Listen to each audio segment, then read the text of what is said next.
सातारा जिल्ह्यामध्ये मागील 4 दिवसापासून अवकाळीचा फटका मोठ्या प्रमाणात बसलेला पाहायला मिळत आहे। आपण सध्या सातारा शहरालगत असणाऱ्या वाडे गावात आहे आणि आत्ता जर पाहिलं तर मागील 4 दिवसात जी काही अवकाळी वादळी वाऱ्यासह जी गारपीट पडली, या गारपिटीमध्ये अनेक पिकांचं मोठ्या प्रमाणात नुकसान झालेलं पाहायला मिळत आहे।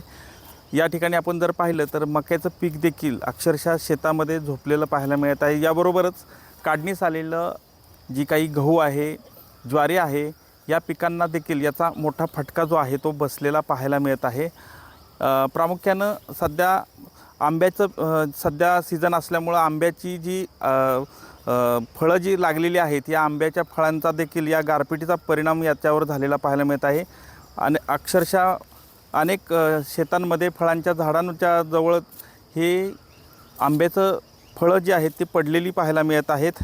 यामुळं कुठंतरी शासनानं याचा गंभीर दखल घेऊन प्रशासनाकडून पंचनामे करून याचा तात्काळ शेतकऱ्यांना मोबदला द्यावा अशी मागणी जी आहे ती शेतकऱ्यांमधून होताना पाहायला मिळत आहेत।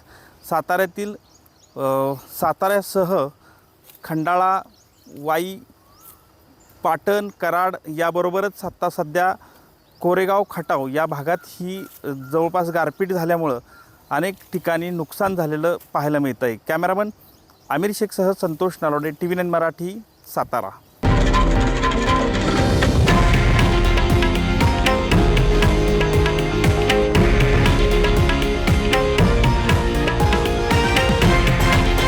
हे आहे देशातील नंबर 1 न्यूज नेटवर्क आणि आपण पाहत आहात TV9 मराठी, एकमेव।